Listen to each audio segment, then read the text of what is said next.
திடீர்னு ஒரு அஜீரண கோளாறு, உடம்புல கொஞ்சம் சில விஷயங்கள் சரியில்லாமல் போகிறது, அது மாதிரி விஷயங்கள் கொடுக்கக்கூடிய அமைப்பு இருக்கு. கொஞ்சம் கேர்ஃபுல்லாக இருந்துக்கும். சில சுப விரயங்கள் வரக்கூடிய அமைப்புகள் இருக்கு. ஒரு ஒரு கடன் வாங்கிக்கொள்ளலாம், ஒரு லோன் ப்ராசஸிங் பண்ணலாம், ஒரு எஜுகேஷன் லோனுக்காக வெயிட் பண்றவங்களுக்கு லோன் கிடைக்கக்கூடிய அமைப்பு இருக்கு.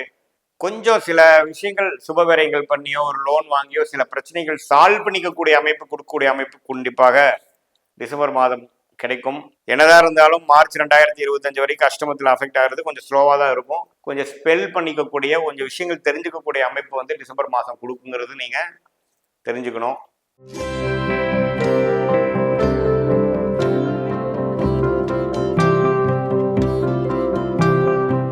வணக்கம், நான் உங்கள் அன்பான சயின்டிஃபிக் வேதிக் அஸ்ட்ராலஜர் அஸ்ட்ரோரஞ்சி பேசுகிறேன். நல்லது நினைப்போம், நல்லதே நடக்கும்.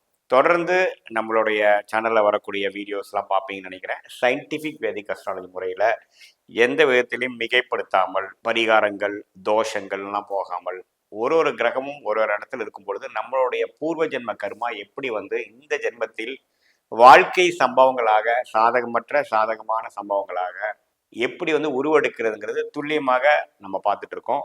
சயின்டிஃபிக் வேதிக் அஸ்ட்ராலஜி முறையில் டிகிரி அடிப்படையில் பார்த்துட்டு இருக்கோம். அந்த வகையில் இந்த வீடியோவில் கடகராசிக்காரர்களுக்கு 2024 டிசம்பர் மாதம், அதாவது 2024 ஆண்டோட கடைசி மாதம் 31 நாட்கள் எத்தகைய ஒரு பலாபலன்கள் நிறைந்த ஒரு மாதமாக கடகராசிக்காரர்களுக்கு இருக்க போகிறதுன்னு பார்க்குறோம். அதுக்கு முன்னாடி நம்மளோட சேனல் ஃபஸ்ட் டைம் வரவங்க மறக்காமல் சப்ஸ்கிரைப் பண்ணுங்கள். ஸோ தட் நம்மளுடைய வீடியோஸ்லாம் தொடர்ந்து உங்களுக்கு வேணுங்கிறப்ப வந்து நீங்கள் அதனால் பார்த்து பலனடையக்கூடிய அமைப்பு உண்டு.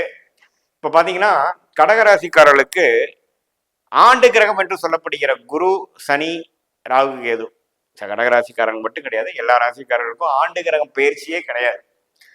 எப்போ டிசம்பர் மாதம், அது உங்களுக்கு எல்லாமே தெரியும். எல்லாமே அடுத்த பயிற்சி பார்த்தீங்கன்னா மார்ச் 2024 அப்புறம் தான் வருதுங்கிறது உங்களுக்கு தெரியும்.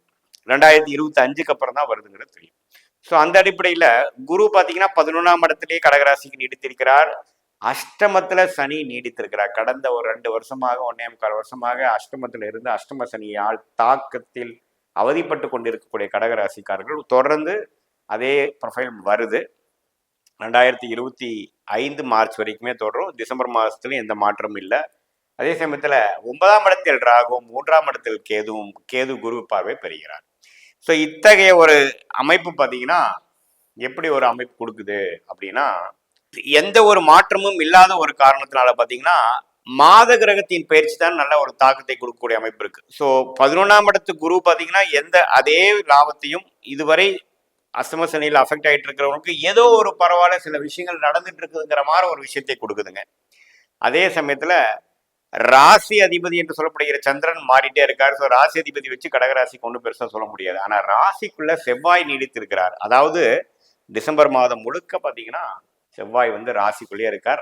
செவ்வாய் நீச்சமாக இருந்தாலும் அவர் வந்து நம்ம ராஜயோகாதிபதி கடகராசிக்கு. ஸோ மைண்டில் வந்து ஒரு தீர்க்கம் இருக்கும். அது 7ஆம் இடம் என்று சொல்லப்படுகிற பங்குதாரர்கள், மனைவியாக இருந்தால் கணவர், கணவனாக இருந்தால் மனைவி, நண்பர்கள், பங்குதாரர்கள், யாரை நீங்கள் டெய்லி அசோசியேட் ஆகி பார்க்குறீங்களோ பேசுகிறீங்களோ அவங்களோட சில டைம்ஸ் ஒரு வாக்குவாதமோ ஒரு சின்ன கருத்து வேறுபாடோ ஒரு சின்ன டிஸ்கனெக்டோ அந்த செவ்வாய் பார்வை கொடுக்க வாய்ப்பு இருக்குது. அதே சமயத்தில் 8ஆம் வீட்டில் இருக்கக்கூடிய சனியும் பார்க்கறதுனால கொஞ்சம் ஹெல்த் இஷ்யூஸு, திடீர்னு ஒரு அஜீரண கோளாறு, உடம்புல கொஞ்சம் சில விஷயங்கள் சரியில்லாமல் போகிறது, அது மாதிரி விஷயங்கள் கொடுக்கக்கூடிய அமைப்பு இருக்கு. கொஞ்சம் கேர்ஃபுல்லாக இருந்துக்கணும். ஏன்னா செவ்வாயின் பார்வை சனி மேலே விழுகுது, அஷ்டமத்தில் ஆட்சி பலம் கொண்டிருக்கிற செவ்வாய் மேலே விழுகுது, சனி மேலே விழுகுது. அதே சமயத்தில் 7ஆம் வீட்டையே விழுகிறப்போ அது மாதம் முழுவதும் எந்த ஒரு பயிற்சியும் இல்லாமல் 90 நாட்களாகவே செவ்வாய் கடகத்தில் இருக்கக்கூடிய ஒரு அபூர்வமான ஒரு அமைப்பில் தான் நம்ம டிராவல் ஆகிட்டு இருக்கோம். அது டிசம்பர் மாதம் நீடித்திருக்கிறப்போ அந்த அமைப்புகள் எந்த மாற்றம் இல்லை. நண்பர்கள், பங்குதாரர்கள், குடும்பத்தினர் எல்லாத்துலேயுமே கொஞ்சம் கேர்ஃபுல்லாக இருக்கணும். பேசுகிற விஷயம் பார்த்து பண்ணணும். கோபம் வந்தாலும் கொஞ்சம் அமைதியாக போய்க்கணும். ஏன்னா நமக்கு கொஞ்சம் சட்டுன்னு ஒரு சிச்சுவேஷன் அது மாதிரி கொடுத்து பண்ண வச்சிருவார் செவ்வாய்.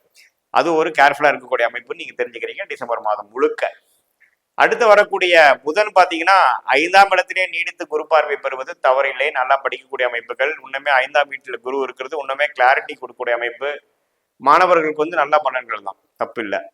அதே சமயத்துல சுக்கிரன் பாத்தீங்கன்னா டிசம்பர் 3ஆம் தேதி 6ஆம் இடத்துக்கு மாறுறார். 6ஆம் இடத்துக்கு மாறினாலும் பாத்தீங்கன்னா 12ஆம் இடத்தை பார்க்கிறார். சில சுப விரயங்கள் வரக்கூடிய அமைப்புகள் இருக்கு. ஒரு கடன் வாங்கிக்கொள்ளலாம், ஒரு லோன் ப்ராசஸிங் பண்ணலாம், ஒரு எஜுகேஷன் லோனுக்காக வெயிட் பண்றவங்களுக்கு லோன் கிடைக்கக்கூடிய அமைப்பு இருக்கு. ஒரு தொழிலுக்கு ஒரு டாப் அப் லோன் பண்ணணும்னு நினைக்கிறவங்களுக்கு டக்குன்னு வரக்கூடிய அமைப்புகள் உண்டு. ஸோ இது மாதிரி வந்து அதர் பீப்புள் மணி மூலமாக சில பெனிஃபிட் நடக்கக்கூடிய அமைப்புகள் கண்டிப்பாக உண்டு. டிசம்பர் 16ஆம் தேதிக்கு மேலே சூரியனும் பயிற்சி ஆகிறார். ஸோ சூரியன் பார்த்தீங்கன்னா தனுசுக்கு வந்து அவரும் 6ஆம் இடத்துல வரும்பொழுது என்னன்னா 2ஆம் வீட்டதிபதி 6ஆம் இடம் வரும்பொழுது கடனால கொஞ்சம் ரொட்டேஷன் பண்ணி ஜெயிக்கக்கூடிய அமைப்பு. அது ஒரு அபிவிருத்திக்காக ஒரு இது பண்ண ஒரு ஒரு லோனோ ஒரு டாப் அப்போ பண்ணக்கூடிய அமைப்பு, கூட்டு முயற்சியா செய்து ஜெயிக்கக்கூடிய அமைப்பு எல்லாமே கொடுக்கக்கூடிய அமைப்பு இருக்கு. உடம்பு கொஞ்சம் ஒரு மாதிரி பார்த்துக்கக்கூடிய அமைப்பு இருக்கு. ஏன்னா ஹெல்த் இஷ்யூஸ் சில கடகராசிக்காரர்களுக்கு குறிப்பா பார்த்தீங்கன்னா ஒரு வயது முதியோர்களுக்கு பார்த்தீங்கன்னா சீனியர்ஸ்க்கு பார்த்தீங்கன்னா இந்த டயபெட்டிஸ்ல இருக்கிறவங்க கொஞ்சம் இருக்கிறவங்களாம் கொஞ்சம் அக்ரிவேட் ஆகுது, கொஞ்சம் நோய்த்தன்மை அதிகமாகக்கூடிய அமைப்புகள் இருக்கு. ஏன்னா 6ஆம் இடம் வந்து கொஞ்சம் வலுப்பெறுகிறது. ஸோ அதனால அது கொஞ்சம் பார்த்துக்கணும். மற்றபடி பார்த்தீங்கன்னா டிசம்பர் கடைசி 3 நாட்கள் வந்து 7ஆம் இடத்துக்கே வர்றது வந்து ஜனவரி மாதத்துக்கு வேணுங்கிற ஒரு நல்ல விஷயத்தை கொடுக்கக்கூடிய அமைப்புக்கு ஒரு ஆரம்ப கட்ட நடவடிக்கையாக மந்த் எண்டு வந்து ஒரு நல்லாவே கொடுக்குதுங்க. ஸோ அஷ்டம சனியால் அஃபெக்ட் ஆகிட்டு இருக்கிற ஒரு கடகராசிக்காரர்களுக்கு கொஞ்சம் சில விஷயங்கள் சுபவிரயங்கள் பண்ணியோ ஒரு லோன் வாங்கியோ சில பிரச்சனைகள் சால்வ் பண்ணிக்கக்கூடிய அமைப்பு கொடுக்கக்கூடிய அமைப்பு கண்டிப்பாக டிசம்பர் மாதம் கிடைக்கும்.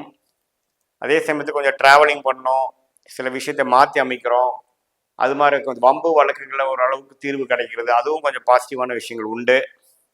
என்னதான் இருந்தாலும் மார்ச் 2025 வரைக்கும் அஷ்டமத்தில் அஃபெக்ட் ஆகிறது கொஞ்சம் ஸ்லோவாக தான் இருக்கும். பட் இருந்தாலும் அதுக்கு பாசிட்டிவாக கிடைக்கக்கூடிய அமைப்பு வேணுங்கிற ஒரு ஃபவுண்டேஷன் விஷயமாக ஆரம்ப கட்ட நடவடிக்கையாக டிசம்பர் மாதம் 2024 நீங்கள் பார்க்கலாம். அதில் வந்து உங்களுக்கு சில ஸ்மெல் பண்ணலாம். எப்படி அஷ்டம சனி முடிகிறப்போ நம்ம எப்படி பலன் அணைக்க போகிறோம், எப்படி பிரச்சனை இல்லாமல் ஜெயிக்க போகிறோம், பிரச்சனையிலேருந்து வெளியில் வர போகிறோங்கிறது கொஞ்சம் ஸ்பெல் பண்ணிக்கக்கூடிய கொஞ்சம் விஷயங்கள் தெரிஞ்சுக்கக்கூடிய அமைப்பு வந்து டிசம்பர் மாதம் கொடுக்குங்கிறது நீங்கள் தெரிஞ்சுக்கணும். பொதுவாக பார்க்கும்பொழுது ராஜயோகாதிபதியாகிய செவ்வாய் ராசிக்குள்ளேயே இன்னொரு ராஜயோகாதிபதி 11ஆம் இடம் இருக்கும் பொழுது ரெண்டுமே சேர்ந்து ஓரளவுக்கு மன தைரியத்தையும் சில சாதுரியமாக செயல்பட்டு சில பிரச்சனைகள் சமாளிக்கக்கூடிய ஒரு கிரியேட்டிவ் சாதுரியத்தையும் கொடுக்கக்கூடிய அமைப்பு இருக்கிறதுனால இந்த அஷ்டம சனியிலேருந்து கடகராசிக்காரங்க இதுலேருந்து கொஞ்சம் நல்லாவே மீண்டு வந்துடுவீங்க.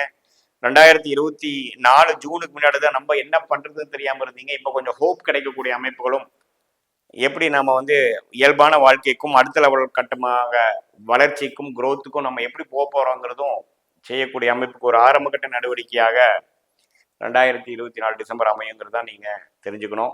இது பொதுவான பலன்களை தவிர உங்களுடைய ஜென்ம ஜாதகத்தில், அதாவது பிறந்த தேதி, பிறந்த நேரம், பிறந்த ஒரு வைத்து வரக்கூடிய ஜென்ம ஜாதகத்தில் தசாபுக்தியில் என்ன போய் கொண்டிருக்கிறது, அந்த தசநாதன் புக்திநாதன் கோச்சாரத்தில் எப்படி இருக்கிறாருங்கிற நான் சொன்ன பலன்களும் சேர்த்து பலன் எடுக்கும் பொழுது உங்களுடைய present, immediate future and long term future எப்படி அமைய போகுதுங்கிறது துல்லியமாக நம்ம பார்க்கலாம். மீண்டும் மற்றொரு காணொலியில் சந்திப்போம். நன்றி, வணக்கம்.